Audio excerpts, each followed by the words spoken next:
Likhomsatun utfi biha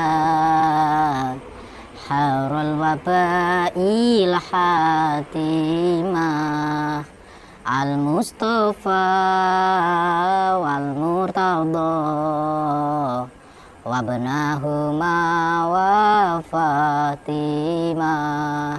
Likhomsatun utfi biha harul wabail hatimah al-mustafa wal murtada wabnahuma wa fatimah.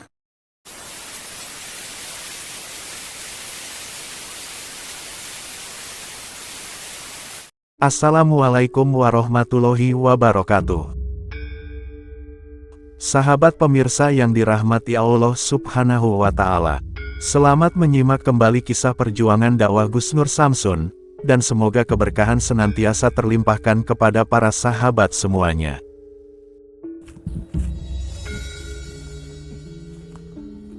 Assalamualaikum, Mbak. Waalaikumsalam. Ini duduk, Mbak. Saya jongkok gak apa-apa ya, Mbak? Soalnya saya lagi pusing, Mbak. Gak apa-apa. Ya, terima kasih banget. Mas sudah memenuhi permintaan saya. Maaf kalau saya mengganggu di telepon, saya minta maaf.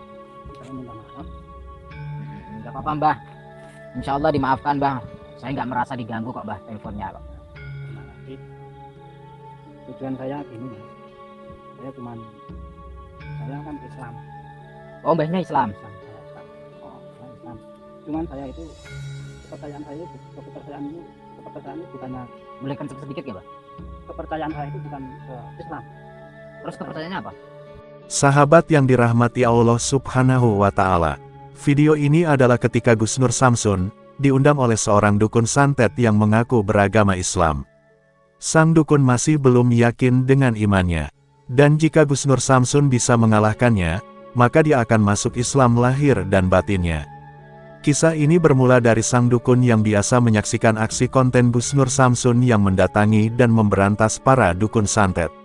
Yang mana, Gus Nur Samsun seringkali menyadarkan para dukun agar bertobat, juga menghajarnya jika sang dukun tidak bersedia bertobat dari kesesatannya. Hal tersebut yang kemudian membuat banyak dukun marah, dan kemudian ingin berbalik menghancurkan Gus Nur Samsun. Akan tetapi ternyata tidak dengan sang dukun santet yang didatangi Gus Nur Samsun ini. Dia malah penasaran, mungkin Gus Nur Samsun inilah orang yang bisa menunjukkannya kepada jalan yang sesungguhnya. Atau bahkan, dia yang malah semakin yakin dengan keyakinan sesat yang selama ini dipercayainya. Dukun tersebut berkata bahwa dia sebenarnya adalah Muslim yang percaya dengan adanya Tuhan Yang Maha Esa. Bahkan dia juga tidak canggung mengucapkan dua kalimat syahadat. Akan tetapi, keyakinannya dengan Islam masih kalah besar dengan keyakinannya dengan aliran kepercayaan yang selama ini diyakininya. Itu dikarenakan dia mengaku bahwa orang Islam itu bukan orang yang hebat, karena tidak ada satupun orang yang meyakini agama Islam bisa mengalahkannya. Banyak para ustadz ataupun kiai yang berusaha meyakinkannya, tapi mereka tak mampu mengalahkan sang dukun, yang kemudian sang dukun malah menghajar bahkan membunuhnya. Namun ketika sang dukun melihat aksi Gus Nur Samsun yang biasa menyadarkan para dukun santet, dukun ini menjadi penasaran. Dia ingin menjajal kemampuan dari Gus Nur Samsun. Juga dengan sebuah niat, jika Gus Nur Samsun bisa mengalahkan dirinya, dia akan merasa yakin dengan agama Islam yang sebenarnya telah dipeluknya. Namun jika Gus Nur Samsun tak bisa mengalahkannya, dia akan menjadi semakin yakin dengan kepercayaannya. Dia akan semakin bangga, karena tak ada seorang pun yang mampu mengalahkannya. Sebab itu dia kemudian menelepon Gus Nur Samsun, dan mengundangnya agar menemui dirinya. Dan mengetahui tujuan sang dukun yang demikian itu. Gus Nur Samsun pun merasa bersemangat untuk mendatangi sang dukun. Dia berharap bisa mengalahkannya, agar dia bisa yakin dengan agama Islam yang mulia. Lalu apakah yang kemudian terjadi, setelah Gus Nur Samsun berduel hebat dengan sang dukun ini? Mampukah Gus Nur Samsun menyadarkannya? Silahkan disaksikan videonya selengkapnya. Terus kenapa mbahnya kalau pengen bertujuan baik seperti itu, ingin tobat, tapi dengan cara harus ada yang mengalahkan? Karena saya bukannya saya nggak percaya, karena justru ilmu-ilmu dari Islam atau dari agama Islam itu menurut saya belum bisa membangkitkan rasa kepercayaan saya. Oh, berarti keyakinannya ke arah agama untuk tobat itu belum mantap gitu ya? Belum mantap. Kalau memang saya bisa, walaupun kalau saya nyantet juga bisa. Nyantet juga bisa? Bisa. Apa perlu saya? Bentar dulu, jangan nyantet ke saya. Jadi Mbah kan bilang tadi bisa nyantet juga. Itu biasanya Mbah nyantet orang itu atas suruhan orang, disuruh nyantet, atau Mbah memang pengen nyantet orang tersebut, atau gimana? Ya kadang ada yang Kadang ada yang nyuruh. kalau waktu saya lagi ada masalah, ya saya dari saya bisa. Oh, berarti hasrat keinginan sendiri ada juga. Ada. Kalau ada orang yang bermasalah kepada Mbah tidak suka, langsung Mbah santet gitu. Emang nggak bisa diobrolin secara baik-baik kekeluargaan gitu, Mbah, tanpa nyantet gitu? Ya bisa sih, tapi semua itu sudah dari hati panas. Karena adik ipar saya sendiri saya bunuh secara adil. Adik ipar sampean bunuh dengan cara santet? Iya, masalah warisan. Terus sekarang nyesel nggak, Mbah? Nggak nyesel, Nggak nyesel? justru saya senang. Justru senang? Karena saya bisa mengalahkan dia. Karena dia, maaf, bukan saya menyepelekan Bapak Kiai, bukan menyepelekan orang-orang santri, enggak. Dia itu orang pondok. Berarti Dari pondok. adik ipar sampean itu sebetulnya santri juga? Santri dari Boro. Oh, Meninggal dengan cara itu. Tapi nggak ada yang tahu kecuali saya. nggak ada yang tahu? Kalau dari ini, kalau memang ini Mas ini secara langsung live atau enggak, saya nggak tahu. Mohon maaf, ini saya live ini. Memang saya masker. Tapi maaf, saya nggak mau jujur dengan nama saya. Yang penting saya cuman kalau memang ada yang bisa mengalahkan apa yang saya punya, siapapun itu saya sanggup atau itu guru saya. Gini saja, oke, saya ngerti. Pada intinya saya ngerti ya, Mbah. Pada intinya saya ngerti. Intinya Mbah ini pengen tobat, cuman kalau ada orang yang sudah bisa mengalahkan. Ya, betul. Dengan cara itu saya. Terus Mbah mengatakan yang kedua, sengaja pakai masker karena takut masuk ke media wajahnya. Karena Mbah sudah terang-terangan jujur kepada kami, kepada saya, pernah membunuh adik ipar. Takutnya nanti kalau dilihat sama keluarga dan sebagainya, Mbah ini malu atau merasa tidak enak sama keluarga gitu. Betul. Kalau saya pikir sudah 8 kali saya. 8 kali nyantet. Bukan nyantet, 8 kali orang yang mau mencarikan jalan saya yang lurus Islam itu begini, sudah 8 orang. 8 Dia orang. sanggup dengan saya. 8 orang yang pengen mengajak Mbah, menyadarkan Mbah tidak sanggup. Berarti saya yang ke-9. Yang ke-9. Ini semua sudah saya balas. Memang saya persiapan kalau memang nanti Mas sanggup, monggo. Bentar, Mbah. Tapi kalau 8 orang ini kan semua kan datang sendiri, bukan karena Mbah undang. Terus kenapa Mbah ini telepon saya dan saya diundang? Karena saya tahu dari media itu, ini kok gini, selalu menyadarkan ini, yang menyembah ini selalu diislamkan. Saya lihat kok ini menarik bagi saya. Oke. Menarik. Berarti Mbah tertarik adanya perjuangan saya untuk menyadarkan saudara-saudara yang tadinya salah jalan, sekarang sudah alhamdulillah sudah tobat, sudah sadar. Iya. Berarti Mbah tertarik dari tayangan saya? Iya, saya memang tertarik. Dan saya sudah bicara dalam hati saya, kalau memang ini jalan saya, kalau memang ilmu saya ini nanti bisa dikalahkan dengan Mas Nur atau Gus Nur, saya sanggup. Apapun yang dibilang Gus Nur sama aku, saya laksanakan. Kira-kira mau berapa jurus, Mbah? Berapa ronde gitu, berapa ronde? Kalau saya tinggal emasnya, kalau memang saya satu ronde saya sudah kalah, jadi itu saya kalah. Oh, berarti tinggal saya ya? Iya. Tergantung Kalau sayanya. memang kalau Mas sudah tahu kan sudah tahu saya kan sudah tahu semua kan. Nah, Kalau memang kok ini kalahnya Kak Aman, langsung tek gitu monggo kalau memang bisa. oh kalau memang bisa ya ya ya. Terus enaknya di mana, Bah? Kalau di sini kayaknya kurang pas. Saya ada tempat di situ karena juga di situ saya juga sudah mendatangkan teman-teman saya, tapi teman-teman dari bukan teman-teman Manusia bukan? Bukan, bukan. Ya silakan. Kita ini ya, sahabat-sahabat, kita layani aja beliau. Boleh, silakan silakan.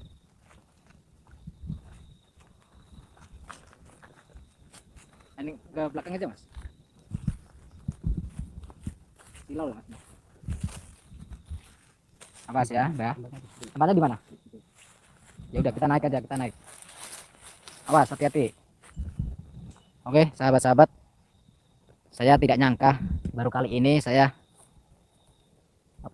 bertemu dengan dukun yang sebenarnya notabene dia itu sudah Islam, cuman keyakinannya, kemantapannya tentang Allah itu masih kurang, karena selama ini dia itu belum pernah ada yang mengalahkan. Bahkan dia cerita sendiri sudah didatangi, bukan mengundang tapi didatangi 8 santri atau kiai atau ustadz yang tidak mampu menyadarkan beliau, karena dia itu menonton video saya dan di situ dia itu tertarik adanya jalan saya menyadarkan orang-orang yang dukun-dukun santet yang belum sadar, yang masih sedikit tersesat.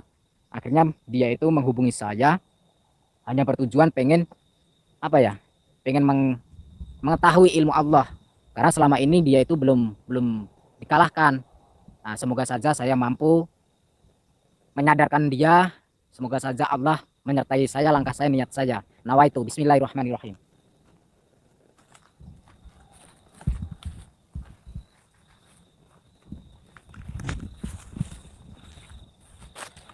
Gimana, Bah? Ini, Bah? Oke, monggo, enggak apa-apa. Terus ini langkah selanjutnya gimana, Bah? Kita langsung saja atau bagaimana? Monggo Langsung saja. Mohon maaf, Bah, saya masih muda. Kayaknya saya lancang kalau saya menyerang duluan. Gimana? Iya, oke. Mbah dulu atau saya dulu? Ya, saya. Oh ya, silakan.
Sudah 2 kali ya, Mbah?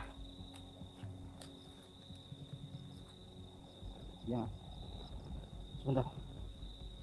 Atau di bawah saja? Gimana? Di bawah saja ya. Saya masih memberikan kesempatan ya.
Gimana, Mbah?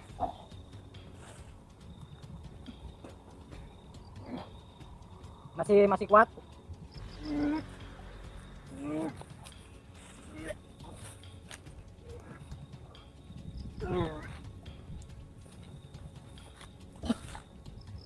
Kuat nggak? Atau kita hentikan saja atau bagaimana? Saya nggak mau, Mbah. Mbah orangnya baik, orangnya sopan. Tapi saya nggak mau melukai lebih dalam.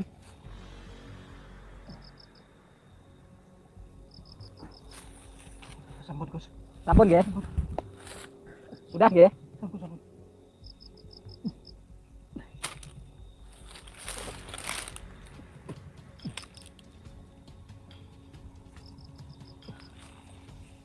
Sampun, sudah. Terus sekarang gimana? Responnya sampean setelah terjadi seperti ini bagaimana? Bener mau tobat atau tidak? Atau masih berburu ingin mencari orang yang bisa mengalahkan sampean atau bagaimana? Terjadi pertarungan yang cukup hebat Gus Nur Samsun dengan sang dukun. Dan pada akhirnya, Gus Nur Samsun bisa mengalahkannya. Ilmu hikmah pamungkas Gus Nur Samsun menghajarnya, sehingga membuatnya mengaku kalah dan menyerah. Setelah itulah sang dukun kemudian menepati janjinya, bahwa kini dia yakin, kekuatan Allah itu tidak ada yang bisa mengalahkannya. Dia berjanji bertobat, dan akan tulus ikhlas menjalani perintah Allah Subhanahu wa Ta'ala. Dia akan berhenti dari semua kesesatan yang selama ini dijalani, juga membuang semua ilmu iblis yang dimilikinya. Gus Nur Samsun pun merasa bersyukur, bahwa satu lagi dukun yang tersesat itu bisa disadarkannya. Juga bersyukur, karena Tuhan senantiasa memberikan perlindungannya. Dan tentunya juga berharap, perjuangan dakwah yang dilakukannya ini bisa memberikan manfaat, juga menjadi petunjuk bagi para pemirsa. Putar tasbihnya dan baca sholawatnya. Semoga Allah Subhanahu wa Ta'ala senantiasa memberikan banyak rahmatnya kepada kita semuanya. Wassalamualaikum warahmatullahi wabarakatuh.